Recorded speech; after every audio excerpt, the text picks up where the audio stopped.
Esto quiero ver por qué no me está funcionando esta celdita. Acá esto para validar. Me estoy olvidando dónde era.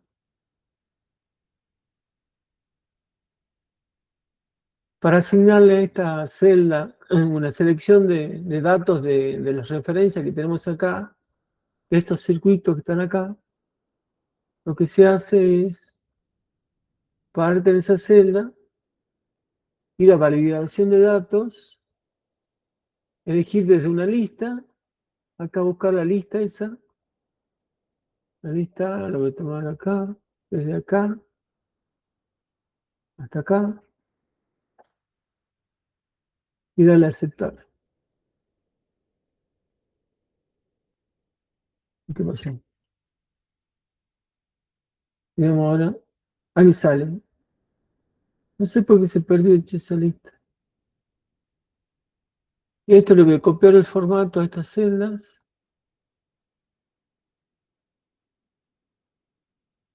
¿Dónde está el formato? Ay, no me salió. Ya,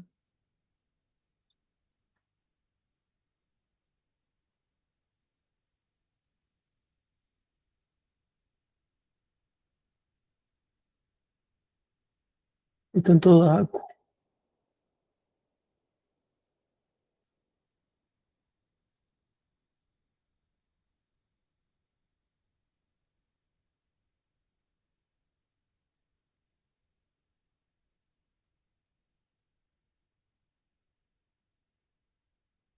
Esto eran tomas de uso especial.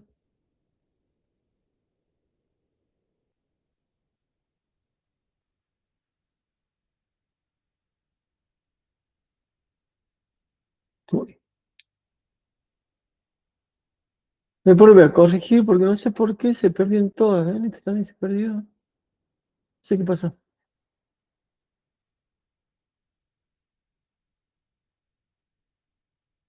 Ahí está fuente.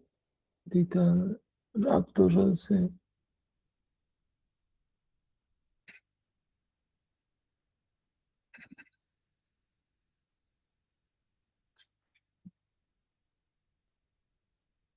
Ah, está chiquita para que entre.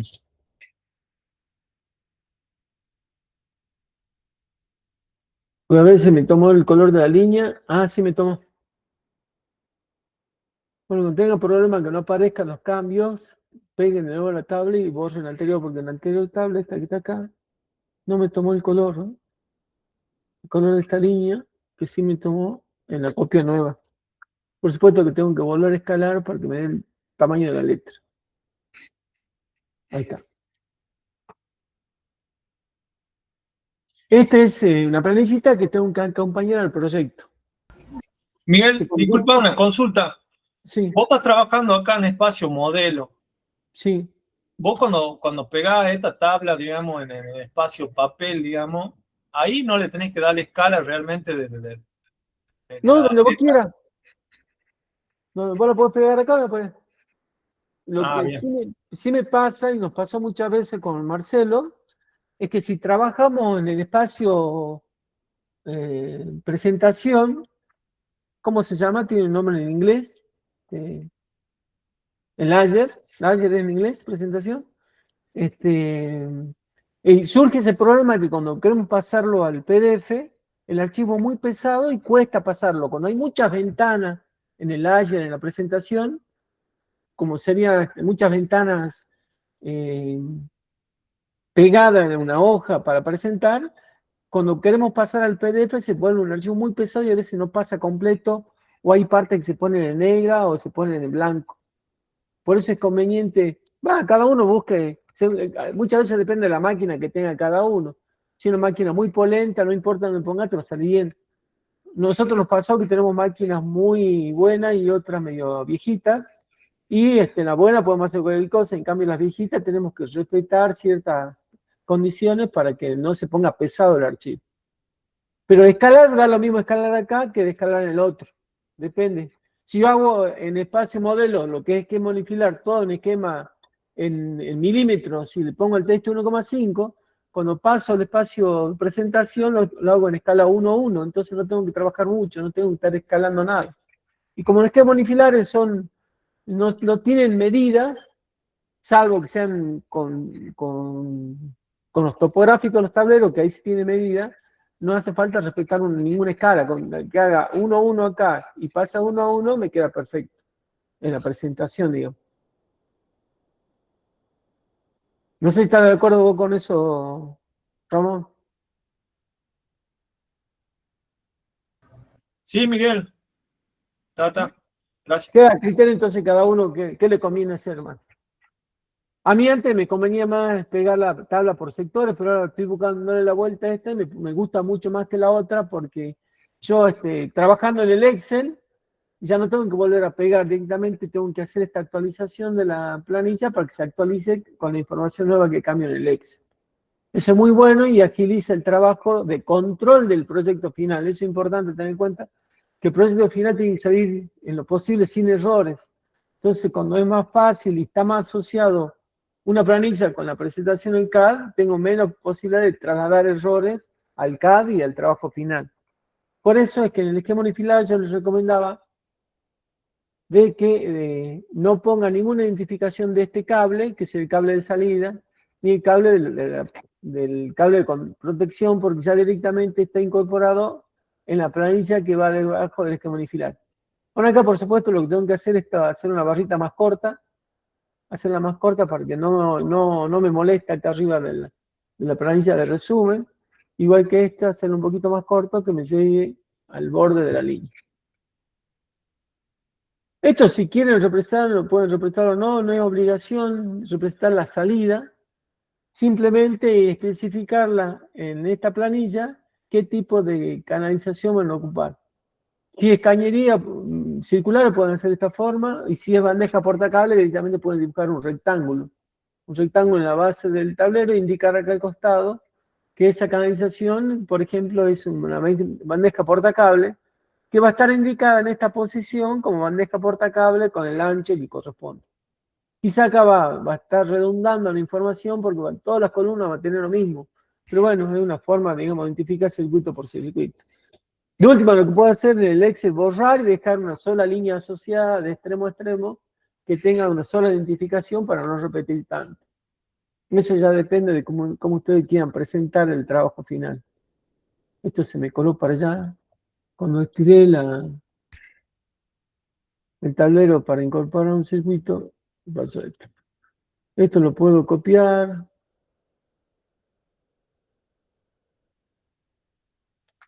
Para este circuito. Bueno, ¿alguna consulta con respecto a la elección del interruptor de cabecera? No sé si se han dado cuenta que no elegí térmica, nadie se le ocurre preguntar, ¿por qué no puse una térmica acá? ¿Alguien me sabría contestar eso?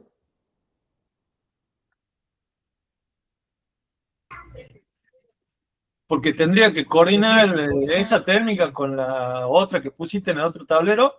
Claro, si pongo una acá, tendría que hacerla coordinar con esta. Claro.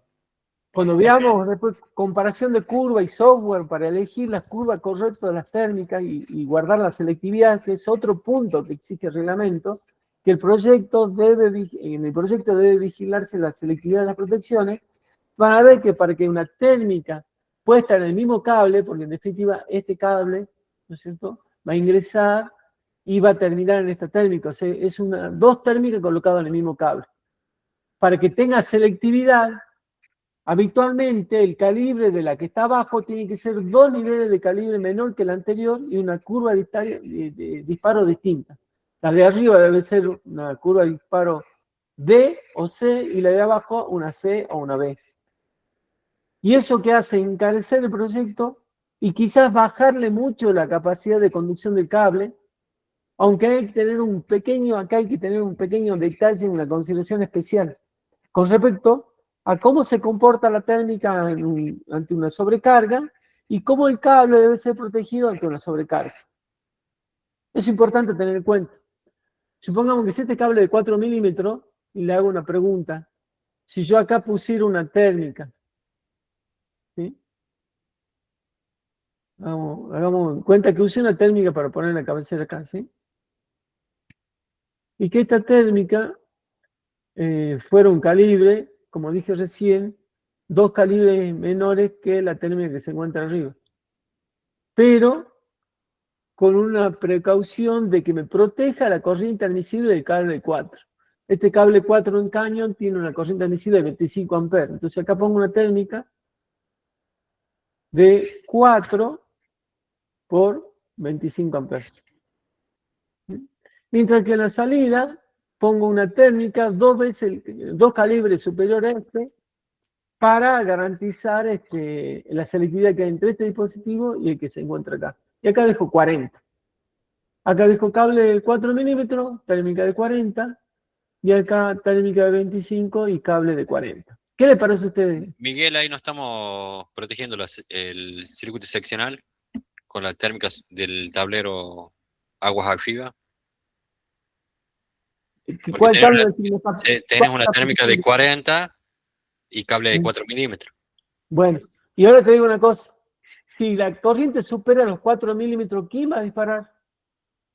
Supera la capacidad del cable de 4, supera los 25 amperes, ¿quién va a disparar? Si estamos hablando del circuito seccional, si estamos hablando del circuito seccional, en este caso te debería disparar la térmica de 40, pero en realidad no te... ¿Por qué? La de 40 sí una sobrecarga. La sobrecarga en toda la longitud del cable. ¿No es cierto? Desde esta barra hasta aquella barra. Ahí va a circular. Miguel, puede ser que se haya congelado la presentación porque yo no veo que se mueva nada. Vos estuviste hablando de térmicas y todo, pero en mi pantalla está todo quieto. Tengo acá una imagen y está quieta la imagen y está bien. Está la térmica acá de 25 amperes. ¿Eso estás viendo vos? Una térmica de 25 en la cabecera del tablero 9. Ahora sí. Ahora no sí. Se actualizaba entonces. Yo me refería al circuito seccional, no dentro de lo que tiene que ver la parte del tablero, o sea, en el tramo seccional que sale del tablero hasta el tablero aguas arriba. El tramo ese, de ahí para abajo hasta antes del tablero. Bueno, ese mismo. ¿Está protegido ese cable o no? Si hay una sobrecarga, ¿ese cable está protegido? Si tengo acá una térmica de 25 amperes y acá una de 40. ¿Qué opinan? ¿Quién dice que sí? ¿Quién dice que no?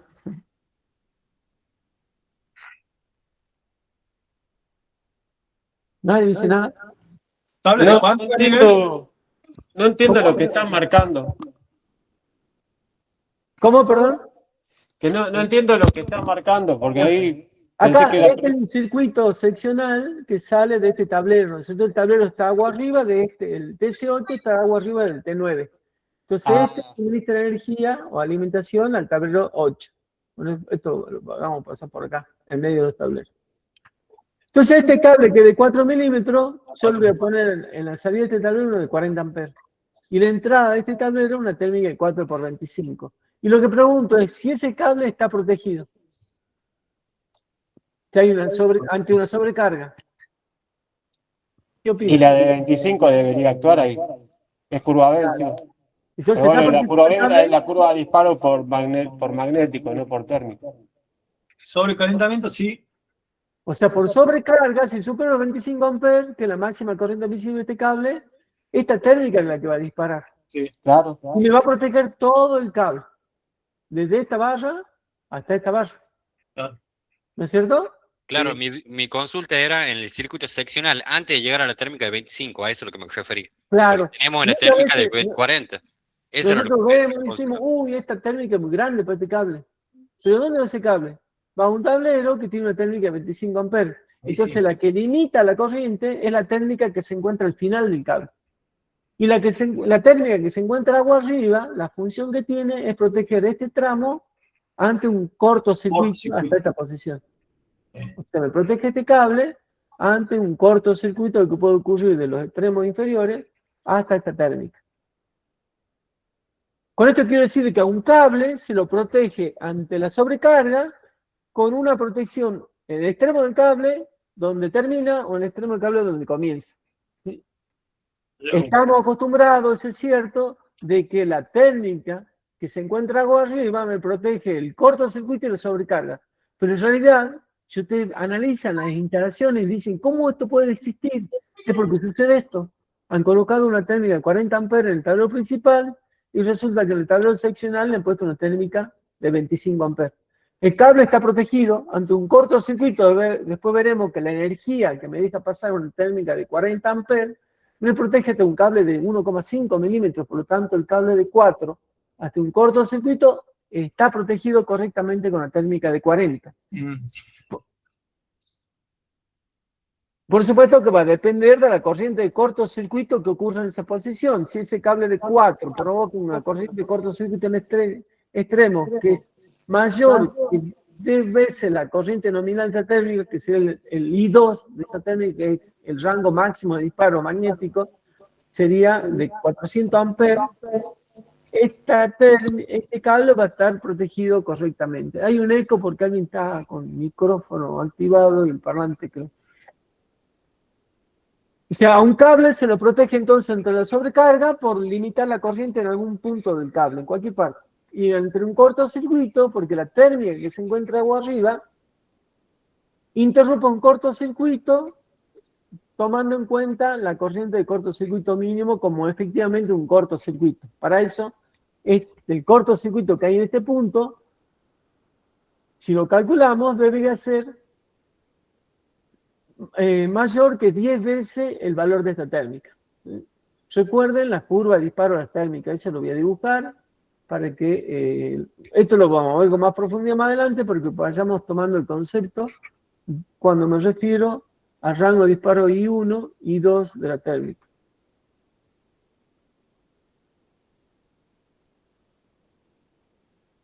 Voy a dibujar una curva de disparo de una térmica.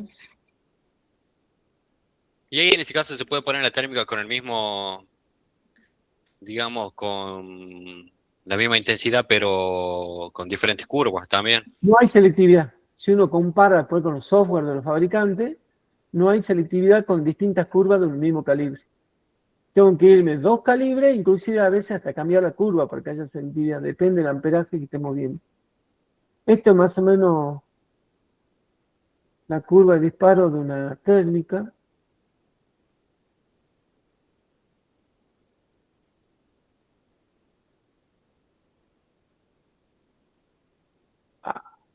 Bueno.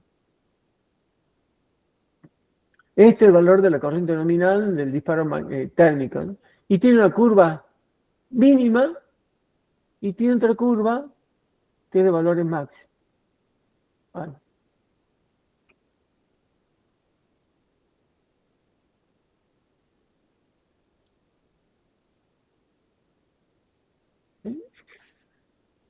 El I1 es esta corriente de rango de disparo mínimo, es el valor I1, y el valor I2 es este rango de disparo magnético. En realidad la curva de una termomagnética está compuesta por la intersección de 2 curvas. Esta que está arriba continúa hacia la derecha, y esta que está cortada, interrumpida acá, en realidad continúa hacia arriba. Son 2 curvas sobrepuestas. ¿Por qué? Porque para este sector de valores de corriente, acá tenemos el valor de corrientes de intensidad que está circulando por el circuito, y son corrientes en amperios. Y esta curva en la abscisa representa los tiempos de duración de esa circulación de corriente. Esto es T, expresado en segundos, minutos. ¿Sí? Entonces, lo que yo debo lograr es que la térmica que yo elige, que tiene este rango de disparos, y estos rangos de disparos tienen 2 curvas, la mínima y la máxima. La mínima que dice que cualquier valor de corriente menor que este valor y en el tiempo tal que no llegue a intersectar esa curva, son valores bajo los cuales la térmica no dispara. En cambio, la segunda curva son valores de corriente en el tiempo, por arriba de los cuales la térmica actúa en forma segura. ¿Esto qué significa? Que la curva real de la térmica depende cómo salga de la línea de fabricación, es una representativa que está dentro de estas 2. Esta sería realmente la curva de una térmica si yo la podría ensayar físicamente, individualmente, digamos. Pero la norma me permite que esa térmica tenga un rango mínimo, o una curva mínima de disparo, y una curva de disparo máximo. O sea, yo no tengo certeza de la térmica que compro, en qué valor está esa curva de la térmica que tengo en mi mano, está próxima a este valor o está próxima al valor más bajo. Eso va a depender de cómo haya salido la línea de producción. Pero estoy seguro que la curva de disparo está dentro del rango de esas dos. ¿Sí? Entonces, ¿qué tengo que decir? Que para que una térmica dispare, la corriente del cortocircuito tiene que tener un valor que esté por arriba del valor de la corriente de disparo máxima de la térmica. Que en cualquier tiempo, al estar en esta posición, ¿qué significa? Cuando yo intersecto, como es curva de disparo, cuando intersecto esta corriente con la curva correspondiente, en este caso sería esta línea, si esta es la curva que yo estoy teniendo en mi mano, lo que estoy utilizando, esto significa que a esa corriente, en este tiempo, que son pocos milisegundos, esa térmica actúa. ¿Qué pasa si este valor de corriente de cortocircuito se encuentra metido dentro de este rango I1 y I2? No tengo certeza, porque yo no tengo certeza dónde está realmente esta curva, está acá, o está pegado de este lado. Entonces no hay certeza de que esa térmica dispare en forma segura. Si fuera que estaría la curva que tengo en mi mano, está muy próxima al valor máximo y la corriente de cortocircuito está en este orden, fíjese en qué tiempo actúa, en el tiempo en que esta recta intersecta la curva de la termomagnética, o sea, prácticamente acá. En este punto recién actuaría la termomagnética. ¿Eso qué significa? Que este tiempo, por arriba de este requerimiento, digamos, estamos hablando de 5 segundos.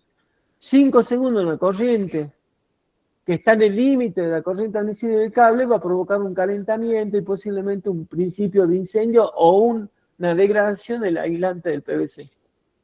Por lo tanto, lo que tenemos que lograr nosotros es que ante la corriente de cortocircuito, ese valor de cortocircuito, que es un valor que denomina corriente de cortocircuito mínimo, muchas veces lo van a ver como ICC,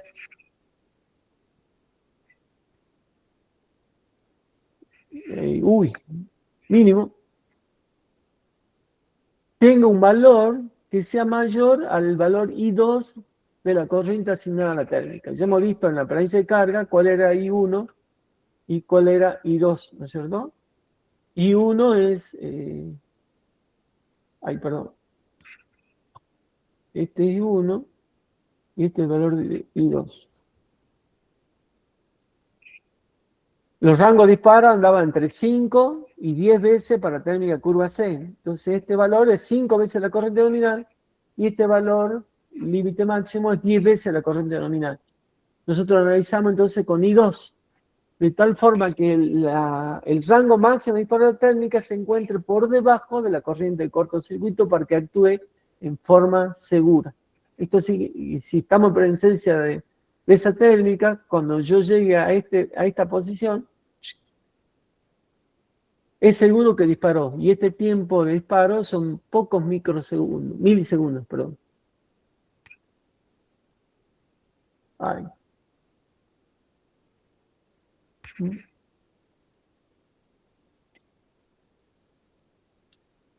Aquí estamos hablando de 0,1 milisegundos, así que son tiempos muy cortos de duración y a veces más rápido que un diferencial. Por eso es que las termomagnéticas en el circuito TNS se puede utilizar para protección por falla de tierra. ¿Por qué? Porque si yo calculo y garantizo este nivel de protección, que I2 esté muy por debajo de la corriente de cortocircuito mínimo, ante la presencia de un cortocircuito mínimo, esta térmica va a despejar rápidamente esa corriente y no va a permitir que el cable se caliente. Aún teniendo en cuenta que el cable hasta un tiempo de 5 segundos puede soportar, el cable PVC, una temperatura máxima de 160 grados centígrados y el XLP 250 grados centígrados. Viste que en condiciones normales de conducción tenemos una limitación de 70 grados o 90 grados según sea PVC o XLP, que son los dos materiales más usados, digamos, dentro de los materiales conductores de las instalaciones eléctricas. No sé si me entendieron este concepto entonces de la corriente de cortocircuito mínima. ¿Alguna consulta, alguna duda que tengan? O no sé si conocían o no conocían este tema. Clarísimo, Miguel. ¿Sí? Sí, sí. Igual agrego que también están las tablas de la referencia en la reglamentación más allá del cálculo de las corrientes, también tenemos la tablita esa para poder tener una referencia Ah, dependiendo. bueno, sí, cuando vayamos a verificar la corriente de cortocircuito, vamos a ver el anexo, los invito a que lo vayan viendo, en el capítulo 771, anexo H del reglamento, hay una ayuda para el instalador electricista que es proyectista o verifica instalación eléctrica. Y ahí explica cómo calcular la corriente de cortocircuito, la máxima y la mínima. ¿Sí? Me gustaría que la vean para que cuando yo la explique, la puedan entender sabiendo dónde buscar la información o ya teniendo una lectura de qué se trata. Pero en un principio, para calcular corriente de cortocircuito tengo que tener, puedo no tener consideraciones de la fuente de energía que me está suministrando. En la instalación de esquema TT, la fuente de energía es el transformador de distribución o un generador que me está alimentando la instalación eléctrica. Si tengo esa información y tengo el cable que llega hasta el medidor de mi cliente o de mi inmueble, puedo hacer un cálculo muy preciso de esta corriente de cortocircuito. En su defecto, puedo suponer que, si me lo permite el reglamento, valores iniciales de tensión que me permiten calcular también corriente de cortocircuito, pero no es tan preciso como la que yo puedo definir cuando tengo la fuente de energía identificada y tengo también el cable de alimentación identificado. Cuando hay generadores no hay problema porque los generadores tienen información técnica, yo lo tengo siempre cerca de mi instalación eléctrica, porque estoy hablando de un generador como fuente alternativa de mi instalación interna, o si tengo un transformador porque compro en media tensión, también tengo toda la información a mano, o si tengo acceso al transformador de la empresa distribuidora, tengo la información de ese transformador y puedo identificar también el cable de la acometida. Con toda esa información puedo calcular asertivamente cuánto es el valor de corriente de cortocircuito mínimo que tengo en la instalación. Cuando la instalación ya existe, ya está instalada o ya la ejecutamos y está puesta a marcha, hay instrumentos de medición que me permiten calcular este valor de corriente cortocircuito mínimo, inclusive la bifásica y la trifásica, conectando los cables a un extremo de mi instalación eléctrica con la barra de distribución de la instalación eléctrica. Hay un instrumento que me permite, mediante la inyección de corriente y tensión en esa línea de alimentación, me permite poder verificar o calcular la corriente de cortocircuito mínimo. Aquí hay que tener mucho cuidado porque esos instrumentos funcionan bien cuando estoy alejado de la fuente. Cuando estoy al pie de la fuente de energía, tiene muchos errores porque las impedancias son bajas y la impedancia de las puntas de contacto de ese instrumento con lo que estoy midiendo provoca fallas de cálculo y fallas de medición. Así que tengan cuidado de que el instrumento que pueda medir estos valores, pero que estoy cerca de la fuente, van a tener mucho error. El error va a ir creciendo a medida que me alejo de esa fuente porque la impedancia de los cables que voy sumando es mucho mayor que la impedancia de los contactos de las puntas de prueba o puntas de medición que tenga para ese instrumento. Cuando estamos cerca de la fuente tenemos que tener más en cuenta que nada la corriente de cortocircuito máxima para ver el poder de ruptura de las protecciones, ¿no? Para que no se revienten. Exacto. Y si analizamos la curva de la térmica, acá las térmicas tienen el poder de corte, que sería un valor que está en este orden, ¿sí? Que es el máximo valor del corriente de cortocircuito que pueden soportar. Por ejemplo, estamos copiar, digamos acá, este sería el poder de corte. Sí, de termomagnético. Que son los kiloamperes que pueden soportar, que está indicado en los folletos, o un recuadrito rectangular estampado en el frente de la térmica que me indica 3.000, 6.000, 10.000, que es la corriente máxima de cortocircuito que puede soportar. Entonces, si este es el poder del corte de la térmica, yo tengo que primero hacer dos verificaciones. Y siempre para térmicas que están en la cabecera del tablero, ¿sí? Que es la más crítica al momento de analizar el poder de corte. ¿Qué de verificar yo? Que la corriente de cortocircuito máxima, en este caso sería máxima acá, se me va a cruzar un poco el texto, así que lo voy a girar un poquito para allá.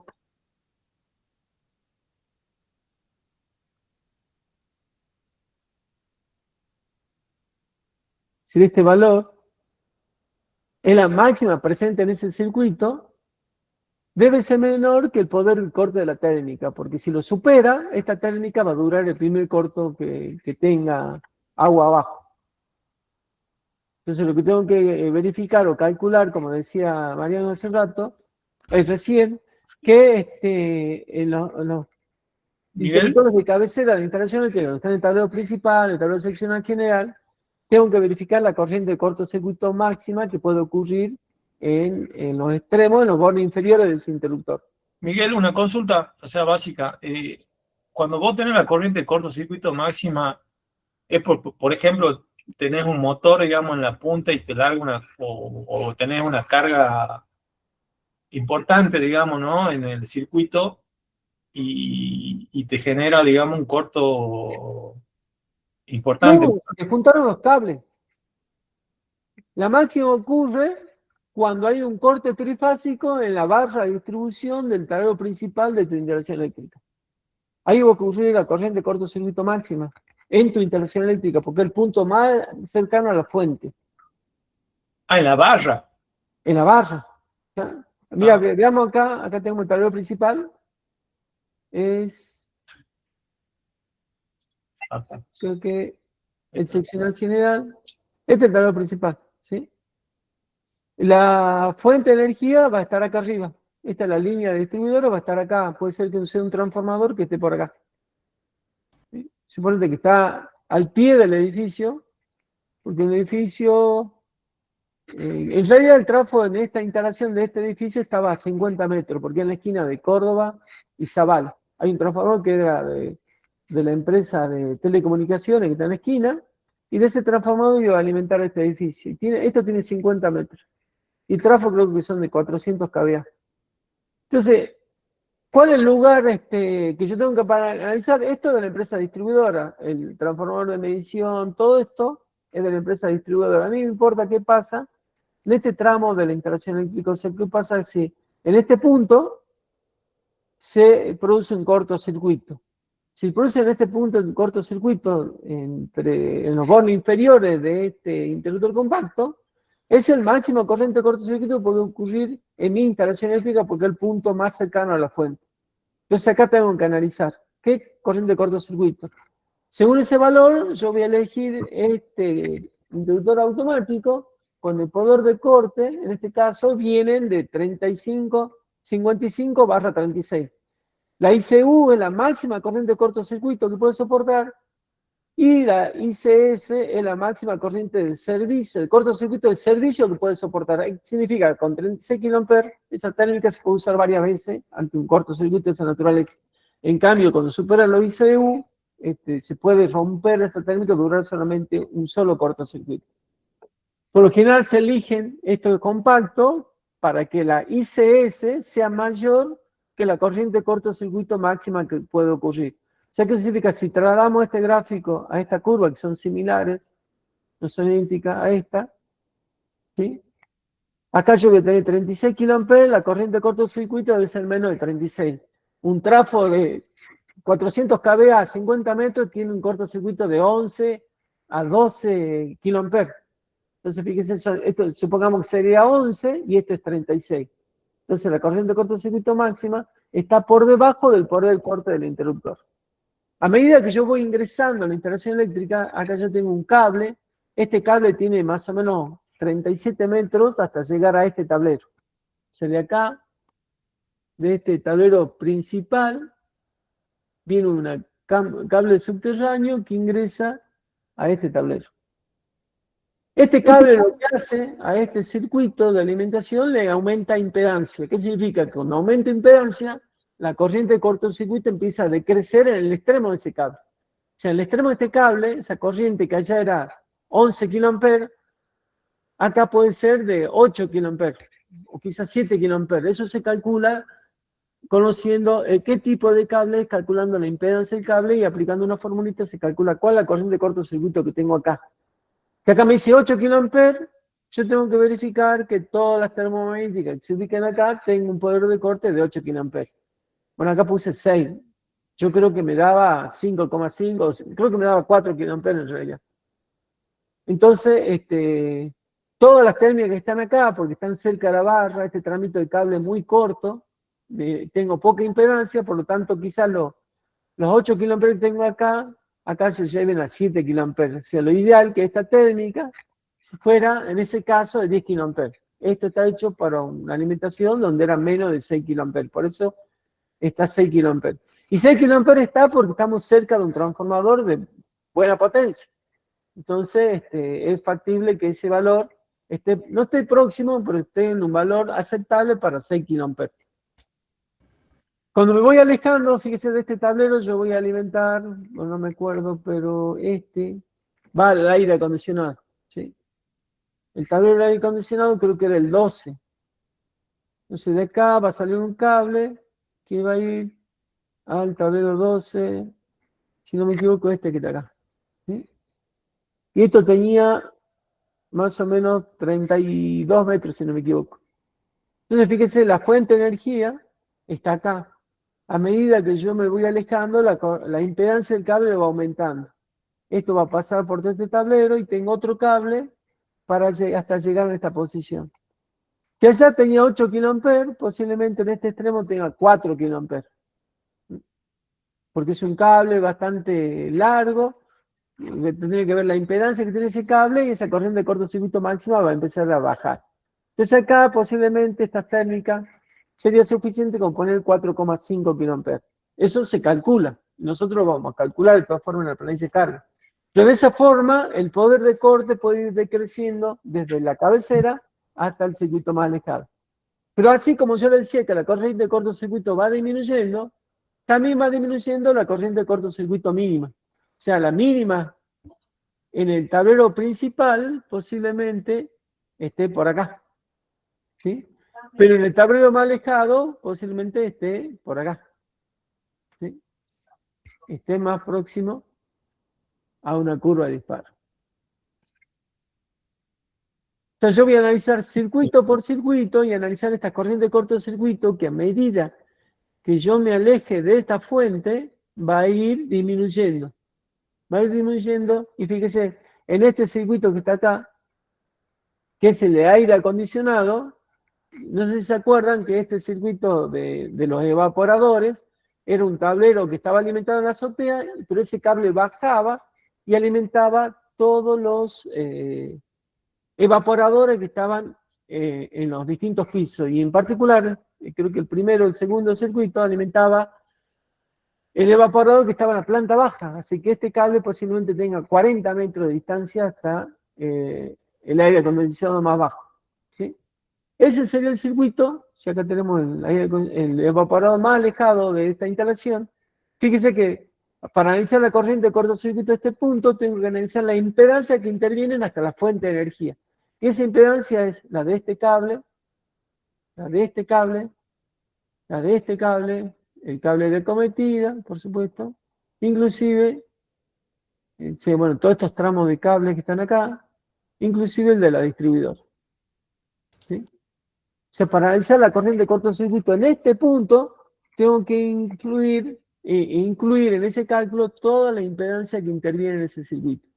Y si es monofásico, tengo que ver la impedancia del vivo y del neutro. Si el neutro es menor sección, ahí bueno, se complica porque al menor sección aumenta la impedancia. Eso es lo que se hace en la planicie de carga. Si vamos a la planicie de carga, esto ya para que se vayan introduciendo en el tema del cálculo de impedancia, acá se calcula tomando la reactancia por metro del cable. El cable está el que nosotros elegimos como el cable del circuito. Eso se va a una planilla. De esa planilla recoge, fíjese que es una función de busca la impedancia de un cable unipolar de 4 milímetros y me la coloca acá. Esta es la impedancia por kilómetro de cable. Esta es la resistencia por kilómetro de cable. Con la cantidad de metros de cable que yo coloqué acá, en esta fila, por eso hay que tomar con mucha conciencia el cálculo de esta sección, porque es importante para definir la corriente de cortocircuito mínima, tiene que ser lo más preciso posible. Estoy suponiendo el extremo más largo, más alejado del tablero, ¿sí? Entonces, multiplicado esos metros por esto, me da la reactancia. Los metros por la resistencia por kilómetro me da la resistencia. La impedancia es igual a raíz cuadrada de la suma cuadrática de X más R. Esta es la impedancia.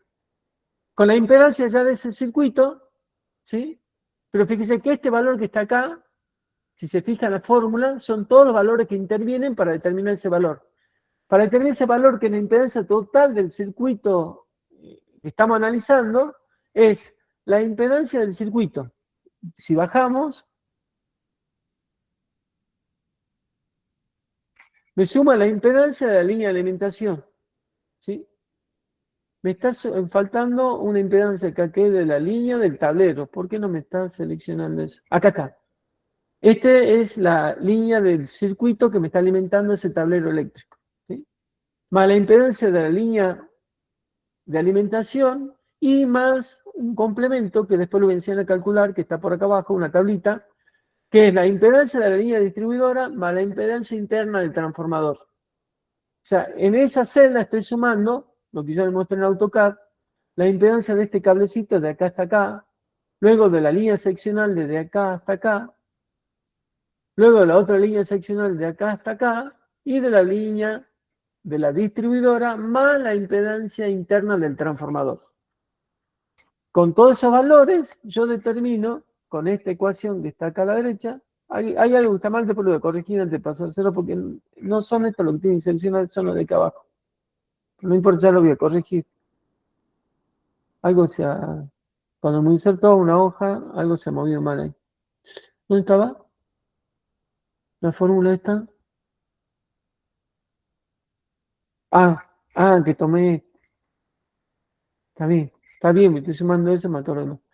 Entonces, todo eso, fíjese que la raíz cuadrada de los cuadrados de la reactancia más los cuadrados de la potencia, me da el valor,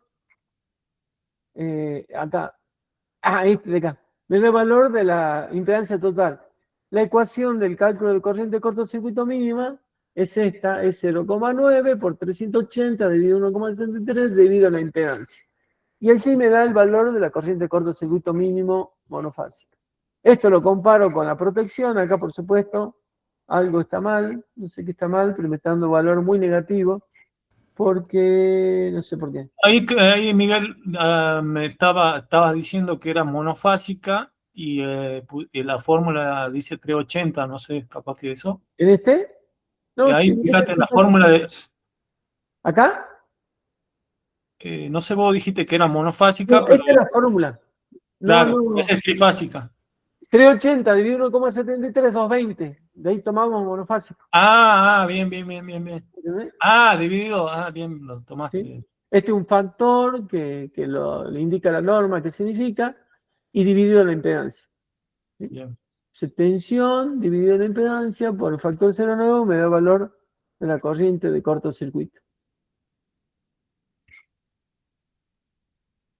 Bueno, después lo explico porque hay una diferencia entre esta fórmula y esta de acá. Pero en definitiva lo que hacemos entonces en este sector de la tabla, verificar que es para los circuitos de mayor longitud, en realidad me parece que calculo para todo. Realmente se hace con el circuito de mayor longitud, que son los más críticos, pero no está mal verificar en todo, porque a veces alguna línea seccional es mal establecida, la sección del cable puede tener una impedancia muy alta y la protección que pongo no es la adecuada para poderlo proteger. Esto es importante que hagan, yo les pedí que hagan ¿cómo se llama el cuadro? El esquema en árbol, para que puedan casualmente hacer este trazo bien, simulan acá, esto puede ser un trazo que sea después oculto, para que le quede como guía, y saber que en esta posición de acá, tengo que indicar de dónde proviene la alimentación, poner la bandeja que tiene que coincidir con la salida de este circuito. Es importante que lo tengan bien, y armen este arbolito, puede ser con la línea oculta, para que después cuando tengan que calcular las corrientes de cortocircuito y relacionan un tablero con la fuente, sepan correctamente cómo hacerlo. Miguel, Sí. la importancia principal también de la corriente mínima de cortocircuito en los largos tendidos, ¿no? Por ejemplo, supongamos un parque que tiene 200 metros por 200 metros y tenés que tirar desde un solo punto líneas para luminarias. Sí. Ahí tenés que calcular justamente la mínima que vas a tener en el punto más alejado para que cumpla la protección y el cable. Claro. Me acuerdo que una vez en el puente allá donde van a pescar, el puente del Cabra Corral, una vez a un chango se le incendió el cable TPR con que tiraba la lamparita, porque estaba como a 50 metros del nivel del puente. No sé si saben ustedes que van al puente a pescar de noche, tiran una luz con un cable tipo taller desde un generadorcito, ilumina el agua y los pececitos parece que los atraen y pescan. Y una vez se le incendió un vago, se le incendió todo el cable TPR hasta arriba. Y era porque había agarrado un reflector de 500 vatios con un cablecito, no sé, de 0,75 creo, y lo había tirado allá abajo. Y tenía una térmica del generador, que era una térmica de 16 o 20 amperes. Y allá abajo entró en cortocircuito el cable, ¿sí? Porque de tanto trajetearlo, se entró en cortocircuito en el extremo. Ese cortocircuito, como era el cable tan largo, era tan baja la corriente de cortocircuito que la corriente era menor que la capacidad de disparo de la térmica. Por lo tanto, la térmica no disparaba, el generador seguía andando y ese cable se seguía alimentando con esa corriente que estaba produciendo el incendio del cable en todo su trayecto. Se peló entero, se incendió entero y perdió todo el tramo de cable. Porque por supuesto, ¿qué va a saber un pescador sobre cálculo de la corriente de cortocircuito mínimo y de la protección adecuada? Pero yo voy a pescar, Miguel. ¿Cómo? Yo voy a pescar. Ahora sí. En la iluminación de jardines, por ejemplo, pasa eso. Tengo un jardín muy amplio, tiro un solo cable de 200 metros y le pongo una térmica de 16 amperes.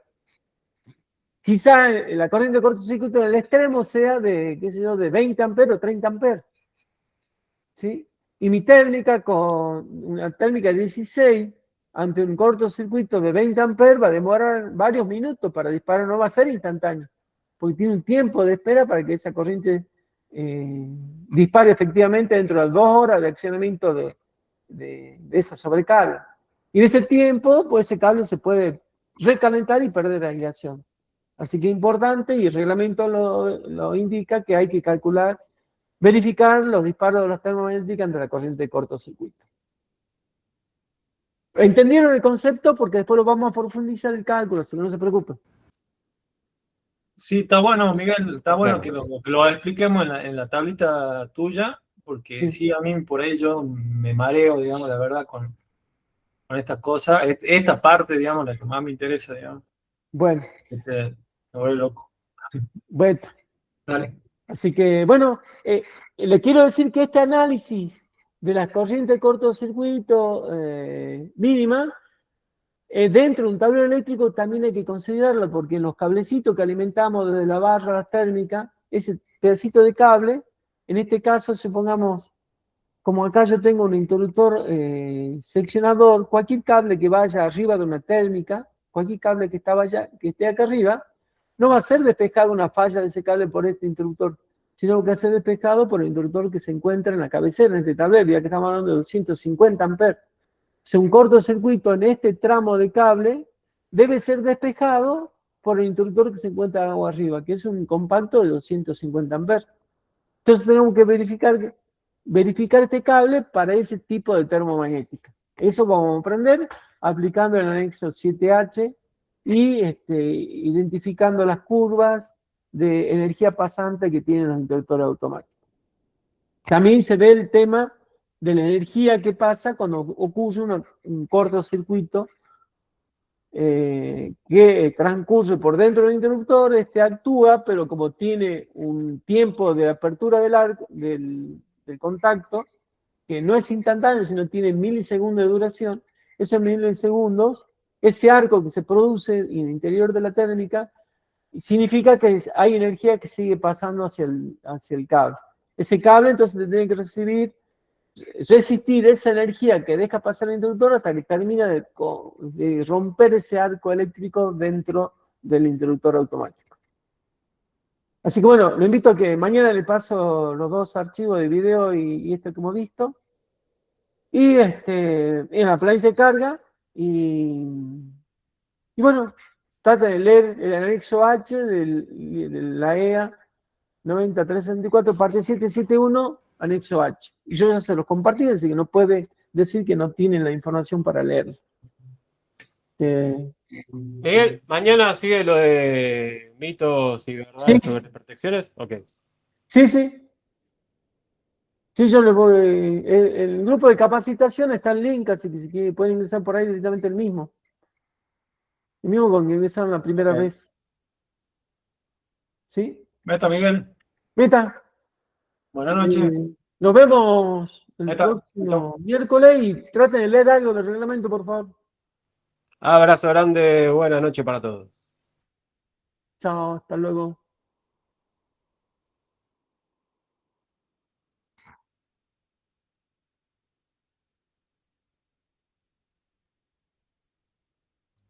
Miguel, ¿me escuchás? Sí. Yo tengo una duda.